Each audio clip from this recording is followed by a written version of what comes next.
Hello, my name is Rich. This video is my 20-minute presentation on scrolling text in OBS.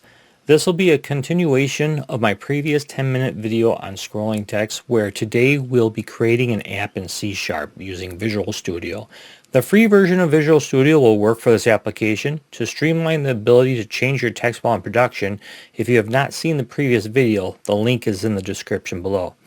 As you can see, we still have our text file from the last video, and our app will be able to read and write to this text file. This video will be fast-paced, so make sure to pause at any point where you need to catch up. Okay, we're going to open up Visual Studio, and we're going to go to Create a New Project, search for WPF, and you want to make sure you grab the one with the C#. You just want WPF application, so we're going to pick this one, hit Next. We want to give it a name, so we'll say 20-minute one. That's just for me. Alright, and then the solution name is down here, and I'm going to put place solution and project in the same directory. That keeps all the files together. So let's go ahead and hit Next. I'm going to keep mine at 8.0, and the reason why is it's long-term support. It's one of the newest frameworks out there, so we'll hit Create. And that's where we're actually going to start the title of the app. Let's call it Text Scroll OBS. And then, let's see, for height, we'll do 100. This can be readjusted. It doesn't have to stay that way. So if it turns out we're off, and let's make it a little less wide. There we go. Okay, so inside the grid is where we're going to be working here. There is not a lot to do in the XAML, which is good. We are going to use columns to organize. So since we're just going to have one row, we're going to create 3 columns, a column 0, column 1, and a column 2. So let's start with lesser than, and then let's see, we already have the grid, so let's go grid dot column definitions, and we will do a greater than, and there it gives us the ending or the closing grid dot column definitions also.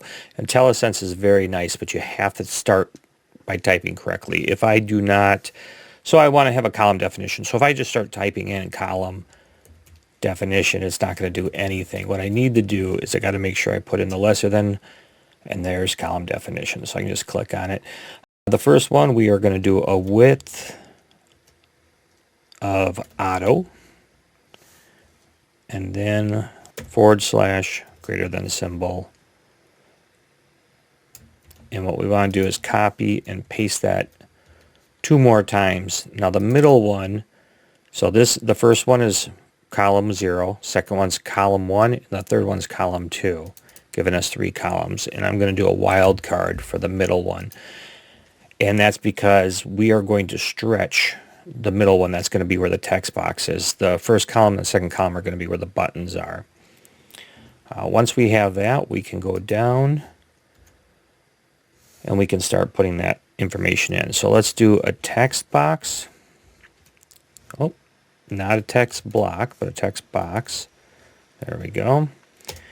And we have to give that a name. So let's go name, and I'll just call it text box, and we will use camel type. And what I mean by that is I consider text box 2 different words, so that'll be a lowercase t for text, uppercase for box.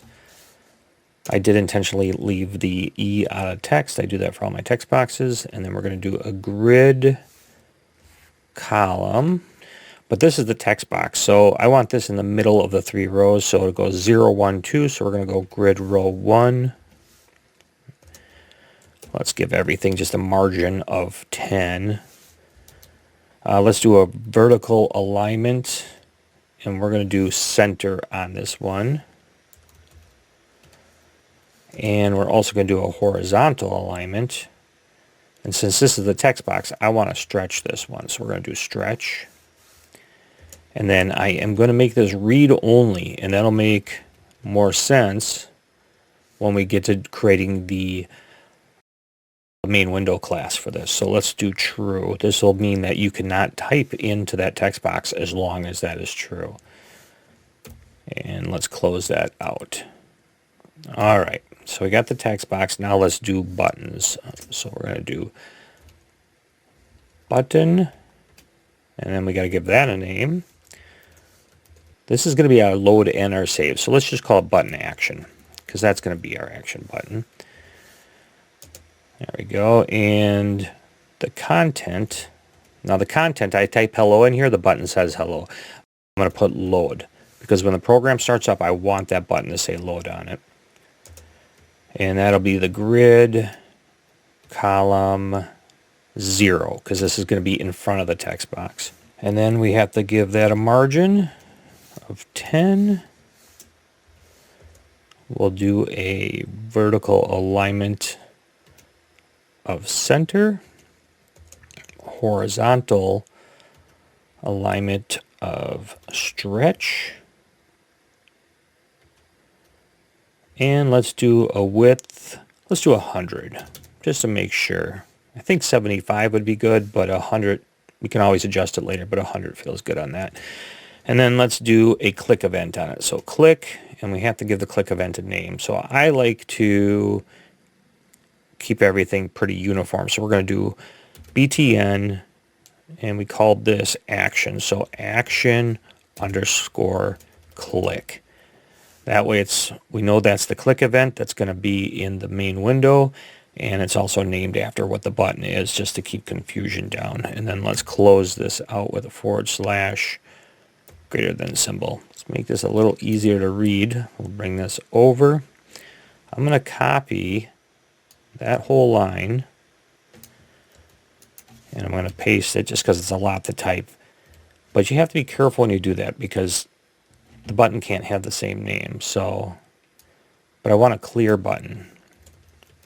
So we're going to do btn clear, and I'm going to immediately go over to the button action click at the end of this and type that in also, so that everything matches. Right now the buttons are on top of each other because they're in the same column. This one is going to be on the right hand side of the text, so that's going to be the third column, which is 2, because it starts as 0. And then now we can see up here that we have the load on the right and the load on the left, and there's a problem with that. This is a clear button, so we need to make sure that content is put to clear, and there, now it says clear up there. So we got load, our text box, and clear. If I had not put in click events, I could run it now, but it'll error out if I do. So we're going to go ahead and just create those click events. So let's go over to the main window class.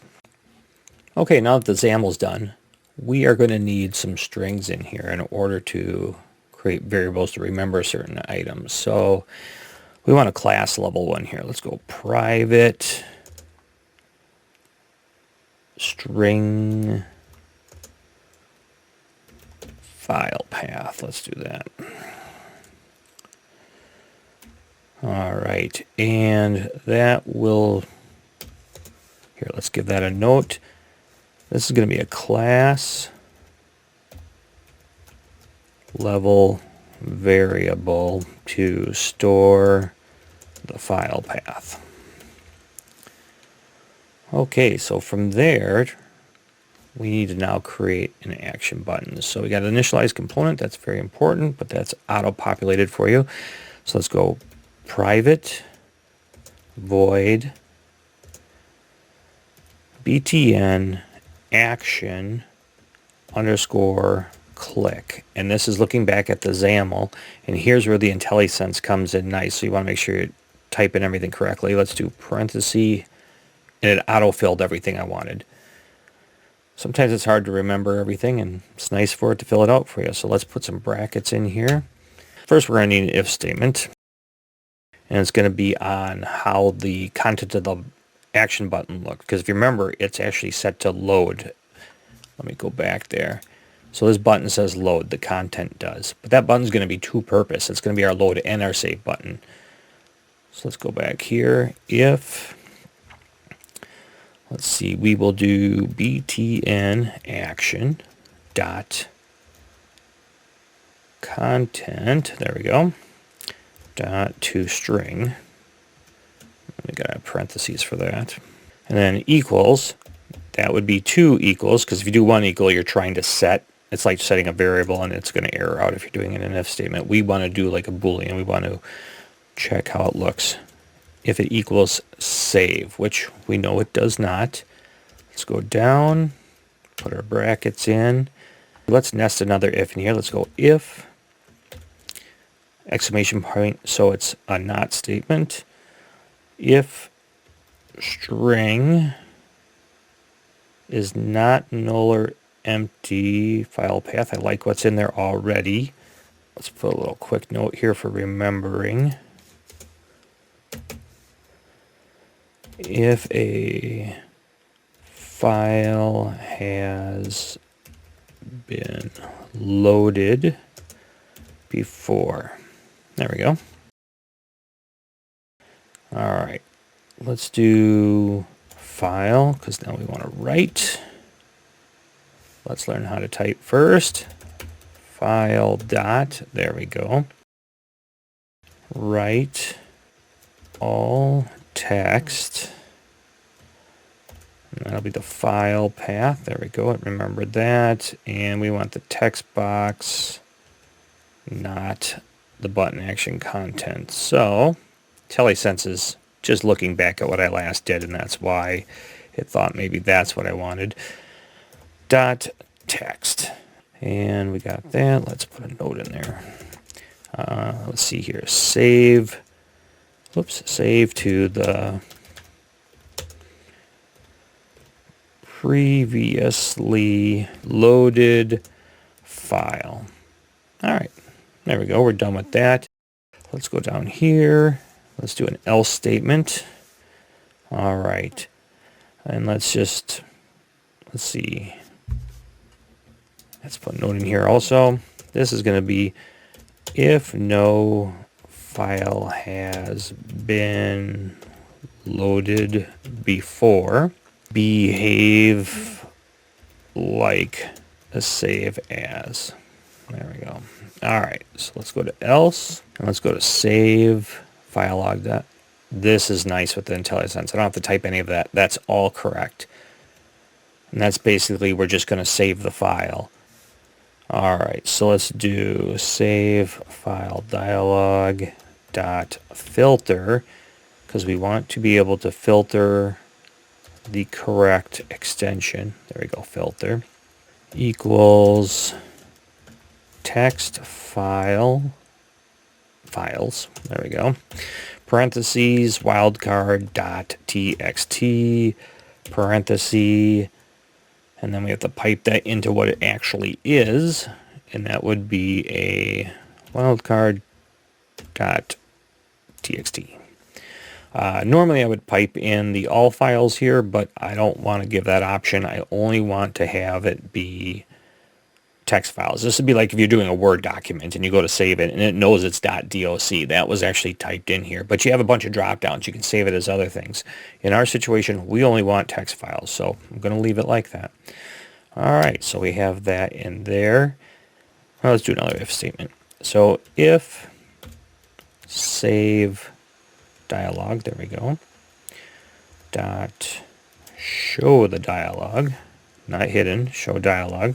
There you go. Gotta still watch the IntelliSense, because sometimes it will want to put things in there that you don't want in there. If that equals true, tab, we'll bring that down. Let's do a file write. So file, always does that. IntelliSense does not like that I'm doing that, but I do know I want file. So file write all text. All right, so we will be typing this out. File dialog dot file name text. There we go. That way it knows text box was the last thing we're talking about, so it actually does know that.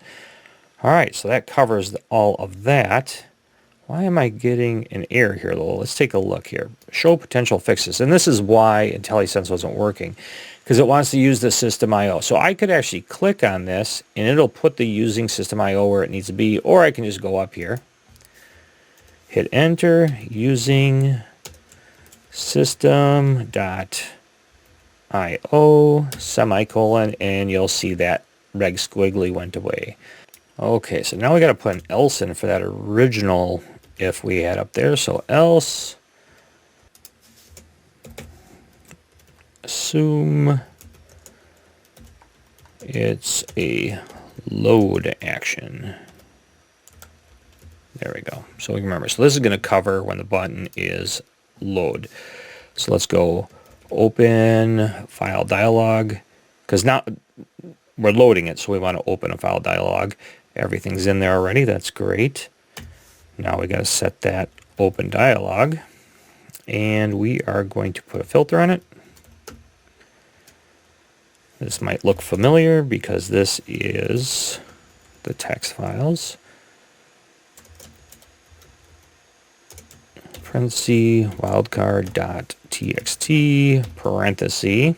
Once again, if I'm going too fast, feel free to pause it and take a look. Wildcard.txt, and we only want to give that option, so we'll jump ahead here.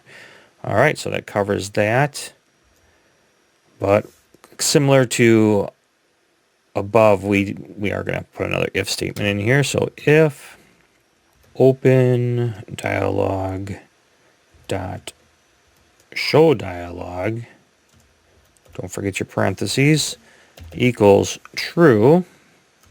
Let's see, we want to fill out the text box. So text box dot text file dot read all text, parenthesis,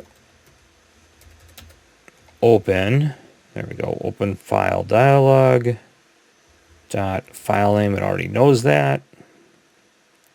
That is great. IntelliSense has come such a long ways, makes this all a lot easier. File path equals open file name. All right, that is great. Here, let's put a note in there. This is to remember the file path.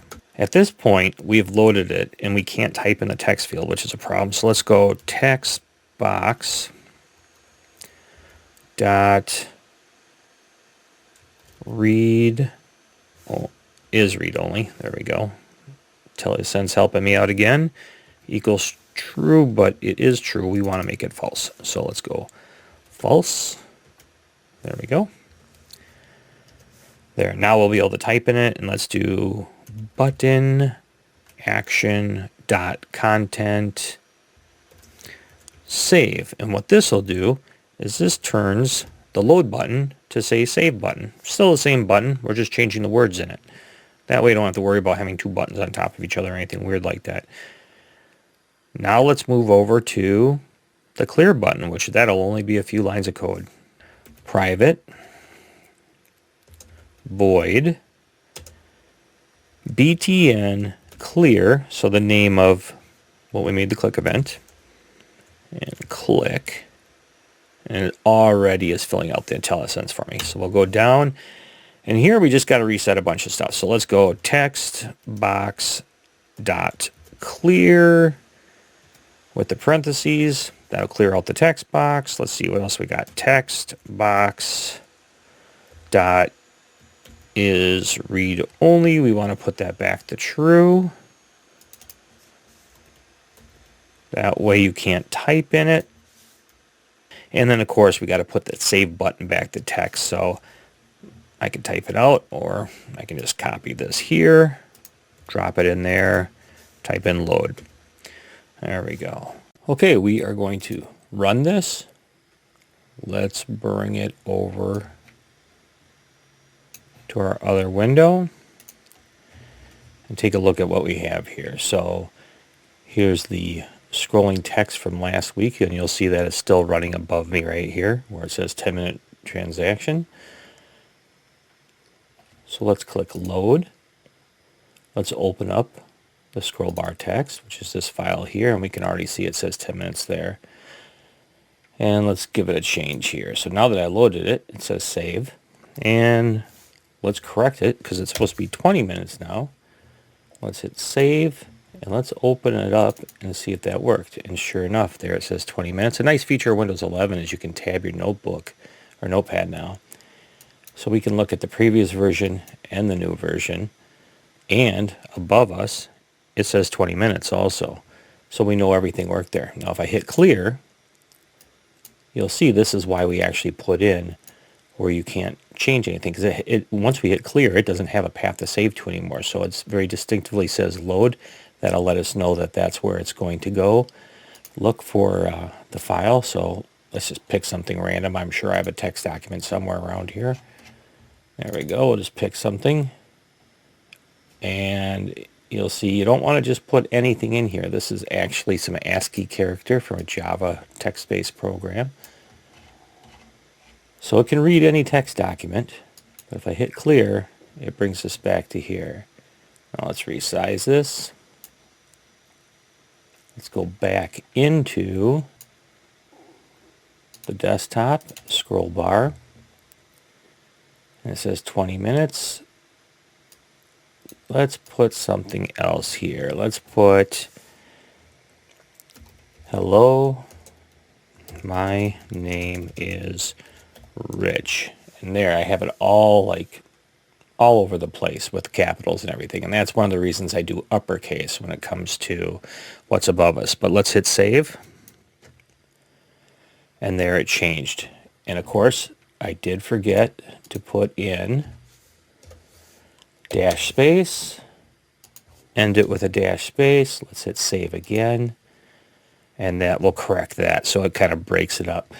You'll also notice that it stays as saying save until I hit clear. So we can continue to alter this document. I can actually put it back to where it was at the beginning of everything. And hit save, and that's where it was where we started. You'll see it says 10-minute presentation as it scrolls by. And the more correct one for this one would be 20 minutes. So as that scrolls by, we'll see that it's going to say 20 minutes. And that's it. Please leave comments below for any questions you might want me to answer, and thank you for watching.